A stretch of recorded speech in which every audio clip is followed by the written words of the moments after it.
સુરત પહોંચી ગઈ. સુરતમાં પણ વરસાદની ખબર છે. સુરત શહેરમાં વરસાદી માહોલ છે. ધીમે ધારે વરસાદ થયો છે. સિટી લાઇટ, ઘોડદોડ રોડ, પીપલોદમાં વરસાદની ખબર છે. હાલમાં વરસાદ થતાં જ નોકરિયાત અને વિદ્યાર્થીઓને તમામ લોકોને રાહત થઈ છે. વરસાદ થતાં જ રસ્તા ઉપર પાણી ભરાય છે.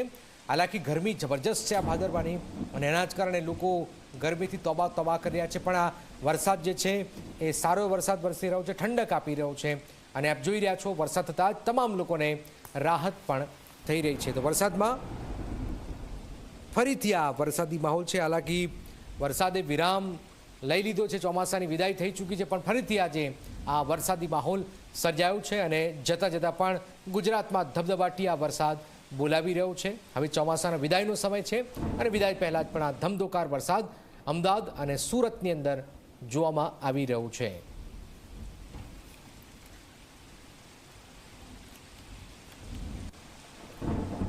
સુરતની અંદર સારો વરસાદ વરસી રહ્યો છે. ક્યાં ક્યાં વરસાદ છે? તો ઘોડદોડ રોડ છે, સિટી લાઇટ છે, પીપલોદ સહિત વિસ્તાર વરસાદ છે. તો અમદાવાદ અને સુરતના વરસાદી માહોલ છે. અમદાવાદમાં વરસાદ છે, સુરતમાં વરસાદ છે, સાબરકાંઠામાં વરસાદ છે, ગાંધીનગર વરસાદ છે. તો આજે ફરીથી આ છેલ્લો રાઉન્ડ છે ચોમાસાનો, એ આ વરસાદી માહોલ સર્જાઈ રહ્યો છે.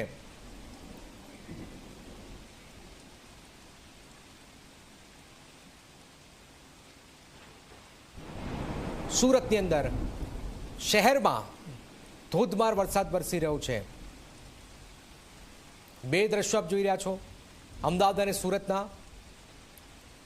અને સુરતમાં તો પાણી ભરાઈ ગયા છે કેટલાક વિસ્તારોની અંદર. તો અમદાવાદ અને સુરતમાં ધોધમાર વરસાદ.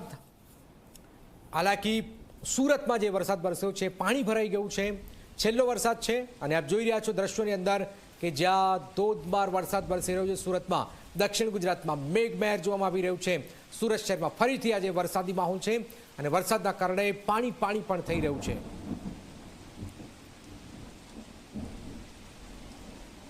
સુરત અને અમદાવાદના બે દ્રશ્યો આપ જોઈ રહ્યા છો. અમદાવાદમાં પણ છેલ્લા 30-40 મિનિટથી જે રીતનો વરસાદ વરસ્યો છે, ધોધમાર વરસાદ છે, અને સુરતની અંદર તો એનાથી પણ વધારે વરસાદ છે. ચેતન અમારી સાથે જોડાઈ ગયા છે, અને અમદાવાદથી અર્પણ પણ જોડાયા છે. સુરત પહોંચીએ, કારણ કે અમદાવાદમાં વરસાદી માહોલ છે, સુરતમાં પણ વધારે વરસાદ છે. ચેતન, સુરતની અંદર પાણી ભરાઈ ગયા છે, અને શું ખબર છે વરસાદની? હાલમાં મુશ્કેલ રૂપ વરસાદ છે, આવી રહ્યો, પાણી કરી નાખી રહ્યું છે સુરતની અંદર. ક્યાં ક્યાં કેટલો વરસાદ છે ચેતન?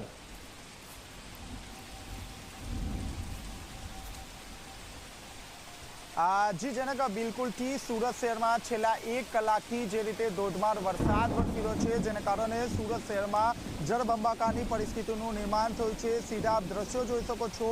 સુરતના નાનપુરા કાદરશાહની નાળ છે, તે નાળના સીધા દ્રશ્યો છે, જ્યાં છેલ્લા 1 કલાકથી ધોધમાર જે રીતે વરસાદ વરસી રહ્યો છે, જેને કારણે ઘૂંટણસમાં જે પાણી છે તે પાણી અહીં ભરાઈ ગયા છે. જે વાહનો અહીં પાર્ક કરવામાં આવ્યા હતા, તે તમામ જે વાહનો છે તે પાણીમાં ગરકાવ થઈ ગયા છે. લોકોને પારાવાર મુશ્કેલીઓનો સામનો કરવો પડી રહ્યો છે. જે સ્કૂલ છે તે સ્કૂલ પણ હાલમાં છૂટી છે, જેને કારણે જે વિદ્યાર્થીઓ છે તે વિદ્યાર્થીઓ જીવના જોખમે આ જે પાણી છે તે પાણીમાંથી અહીંથી પસાર થવાની નોબત આવી રહી છે. ક્યાંક ને ક્યાંક સુરત મહાનગરપાલિકાની જે પ્રી મોન્સૂનની જે કામગીરી છે તે અહીં છતી થઈ છે. આપ જોઈ શકો છો, મોટી વાતો કરવામાં આવી છે, અને કરોડો રૂપિયાનો જે ખર્ચ છે તે પ્રી મોન્સૂનની કામગીરીમાં બતાવવામાં આવે છે. પરંતુ છેલ્લા 1 કલાકમાં જે રીતે વરસાદ વરસ્યો છે, ત્યારબાદ સુરત મહાનગરપાલિકાની જે પોલ છે તે પોલ અહીં ઉઘાડી પડી ગઈ છે. લોકોને પારાવાર જે મુશ્કેલી છે તે મુશ્કેલીઓનો સામનો કરવો પડી રહ્યો છે. હાલમાં પણ આપ સીધા દ્રશ્યો જોઈ શકો છો. જે દુકાનો છે અને જે ઘરો છે તે ઘરોમાં પાણી ભરાવાની પરિસ્થિતિનું નિર્માણ થયું છે. હું કેમેરામેનને કહીશ કે જે બીજી તરફના જે દ્રશ્યો છે તે દ્રશ્યો બતાવવાનો પ્રયાસ કરે. અહીંની જે સ્થાનિક જે દુકાનો આવી છે તે સ્થાનિક દુકાનોમાં પણ પાણી ભરાઈ જવાની પરિસ્થિતિનું નિર્માણ થયું છે. જે પાણીનો જે પંપ છે, હેડપંપ છે, તે હેડપંપ અહીં લગાવવામાં આવ્યો હતો, અને પાણીને બહાર કાઢવાની કવાયત હાથ ધરવામાં આવી રહી છે. લોકોને અહીં પારાવાર મુશ્કેલીઓનો સામનો કરવો પડી રહ્યો છે. સુરતનું નાનપુરા કાદરશાહનો નાળ જ નહીં, પરંતુ જે રઘુકુળ માર્કેટ છે, ઉધના રેલવે ગરનાળું છે, જે લિંબાયત ગરનાળું છે, તેમાં પણ પાણી ભરાઈ જવાની પરિસ્થિતિનું નિર્માણ થયું છે. આપણી સાથે સ્થાનિક જોડાયા છે. जी કેટલી તકલીફ પડી રહી છે પાણી ભરાઈ જવાના કારણે? भाई 1-2 मिनट रुको ना जरा, मैं पानी જે આપ જોઈ શકો છો લોકોને પારાવાર મુશ્કેલીઓ પડી રહી છે। જે દુકાનો છે તે દુકાનોમાં આ રીતે જે પાણી છે તે પાણી ધીરે ધીરે ભરાઈ ગયા છે। લોકોએ જાતે જ પોતાનો હેન્ડપંપ અહીં વસાવી લીધો છે અને આ રીતે તેઓ હેન્ડપંપ મારફતે જે પાણી છે તે પાણી બહાર કાઢી રહ્યા છે। આપણી સાથે સ્થાનિક જોડાયા છે। કેટલી પારાવાર મુશ્કેલીઓ પડે છે? અરે ઘડી ઘડી મુશ્કેલીઓ પડે છે, કોઈ ધ્યાન આપતું નથી। એસએમસી વાળા બી આવે છે, બસ જોઈને નીકળી જાય છે બહાર। આ દુકાનોમાં પાણી ભરાઈ ગયા છે? આ બધામાં ભરાઈ ગયા છે, બધું નુકસાન થાય છે અહીંયા। કોઈ પ્રી મોન્સૂનની કામગીરી મોટી મોટી વાતો કરે છે તો શું કહેશો? કઈ નથી કામગીરીમાં તો સાહેબ, હમણાં સુધી તો કઈ જોયું નથી કામગીરીમાં। કેટલી દુકાનોમાં પાણી ભરાઈ ગયા છે? લગભગ 10 થી 15 દુકાનોમાં। જી, આપે જે રીતે જોયું તે રીતે 10 થી 15 જેટલી જે દુકાનો છે તેમાં પાણી ભરાઈ જવાની પરિસ્થિતિનું નિર્માણ થયું છે।